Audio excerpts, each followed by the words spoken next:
All right, Dennis, let's get real for a moment. Ever had that sickening feeling in your stomach when you see a 1-star review pop up online? Or that sleepless night replaying an angry patient interaction over and over in your head? Maybe it's the dread when a key team member unexpectedly quits, or even worse, threatens to walk out, leaving you in a bind. Or perhaps it's that chilling fear when a letter arrives that even hints at a potential lawsuit. If any of that sounds familiar, you know exactly what I mean when I say, sometimes dentistry just gets you down. These are potent triggers for stress and anxiety. And what happens next is often the real problem. Our minds, brilliant as they are for complex clinical work, can turn against us. We start to catastrophize, and we assume the absolute worst. One negative thought snowballs into an avalanche of horrible, often unrealized potential outcomes. And before we know it, we're consumed by anxiety. Our productivity tanks, our precious free time is destroyed, and our focus shifts away from our families, our friends,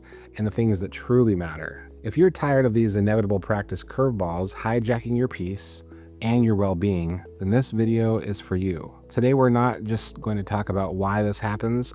I'm going to give you a practical, actionable protocol, a strategy you can implement immediately to stop that mental snowball in its tracks, regain control, and protect your peace of mind, your productivity, and your personal life. This is about taking back your power when dentistry throws its inevitable punches, so you can continue to build a practice and a life that are both profitable and enjoyable. First, let's acknowledge something crucial. These feelings are valid. Running a dental practice is incredibly rewarding, but it's also uniquely stressful. We pour our hearts, our skills, and often significant financial investment into our work. We care deeply about our patients and our reputation.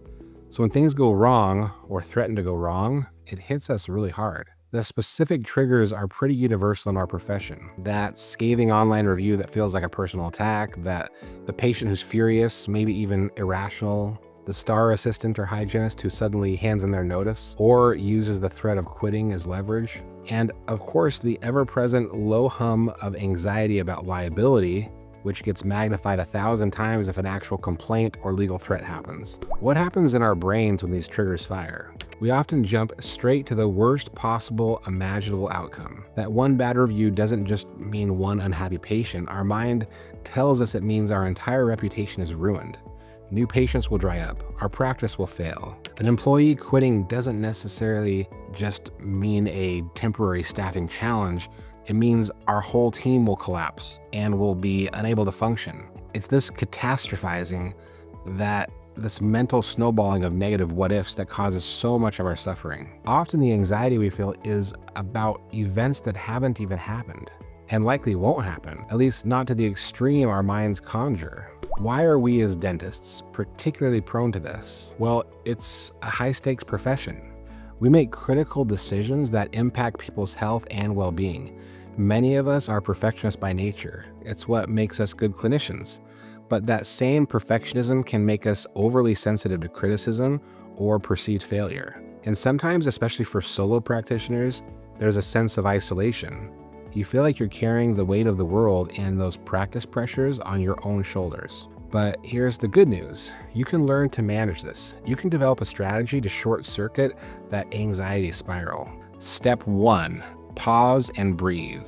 The moment that you feel that familiar surge of anxiety or dread, the very first thing you do is consciously stop. Stop the immediate reactive thought.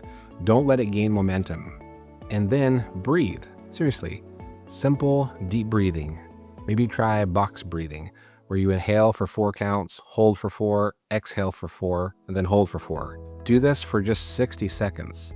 The purpose here isn't to solve the problem instantly, but to create a tiny, crucial bit of space between the stimulus, the bad review, the angry patient, and your emotional response. This pause is your first act of regaining control. Then step 2, acknowledge and name the emotion and fear. Once you've created that little bit of space with your breath, identify what you're actually feeling.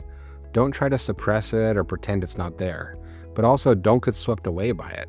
Simply name it. Okay, I am feeling intense anxiety about this negative online review, or I am feeling fear and frustration about my hygienist threatening to quit, or I am feeling overwhelmed by this patient's anger. Acknowledging and naming the emotion takes some of its power away. It objectifies it slightly, allowing you to look at it rather than being consumed by it.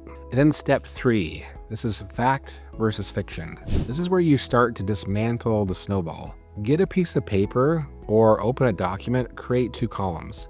In the first column, write down facts.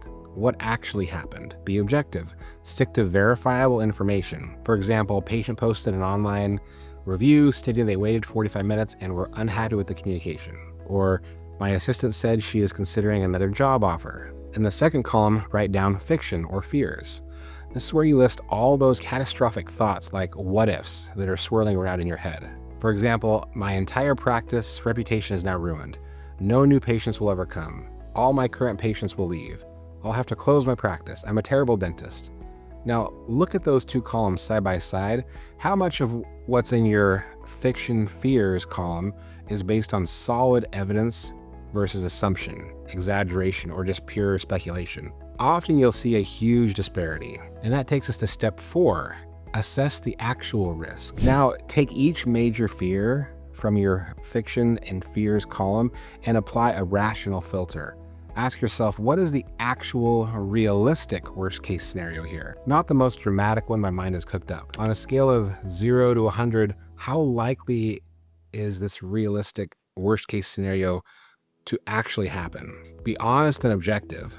Often the probability is far lower than your anxiety suggests. What resources, systems, or mitigating factors do I already have in place? For example, do you have malpractice insurance? Do you have a great office manager who can help address patient concerns? Do you have loyal patients who value your care? This step helps to shrink the perceived threat down to a more manageable size.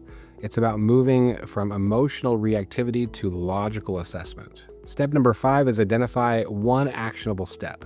Instead of feeling paralyzed by the overwhelming what ifs, ask yourself, what is one small, concrete, actionable thing I can do right now or next to address the factual part of the situation or to mitigate a realistic risk? The key here is action. Action is the antidote to anxiety. For a bad review, maybe the one step is to draft a calm, professional response. You don't even have to send it immediately. Or it could be to discuss it with your office manager or a trusted colleague to get their perspective. For an employee issue, the one step might be to schedule a private meeting with that employee to understand their concerns or to review your HR policies. For an angry patient, perhaps it's to calmly review their chart and treatment notes before planning a follow-up call. If it's a legal threat, the one clear step is to contact your malpractice carrier and legal counsel immediately.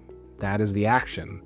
Focus on what you can control, however small, rather than dwelling on what you can't. The sense of agency is incredibly powerful. Now, step 6 is set a worry window and boundaries. This is the containment. Some issues can't be resolved in 5 minutes. If the problem requires more thought or action, allocate a specific limited time to deal with it. This is your worry window.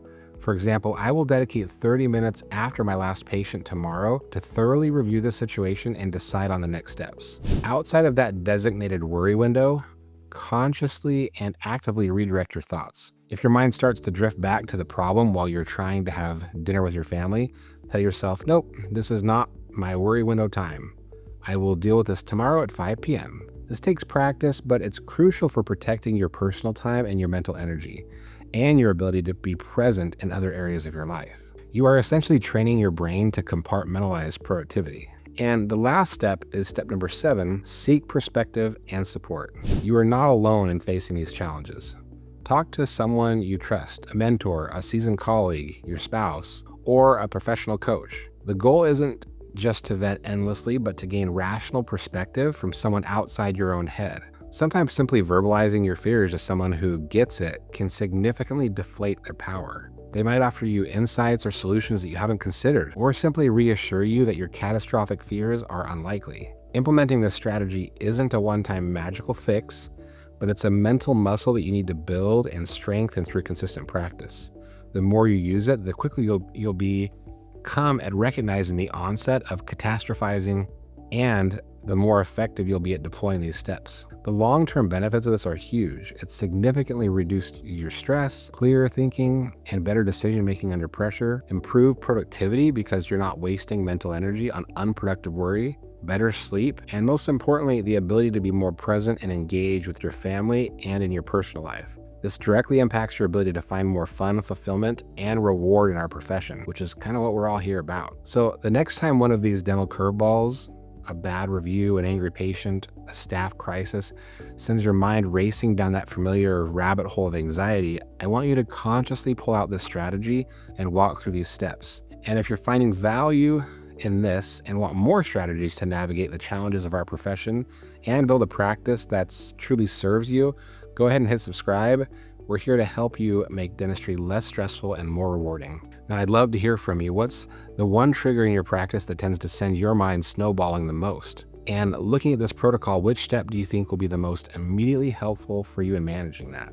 Drop a comment below. Sharing experiences and insights helps all of us learn and grow together. Remember, these stressful moments and practice pressures are to some extent inevitable in dentistry, but your reaction to them, how much power you let them have over your mind and your life, is within your control. This protocol is about giving you back that control one step at a time.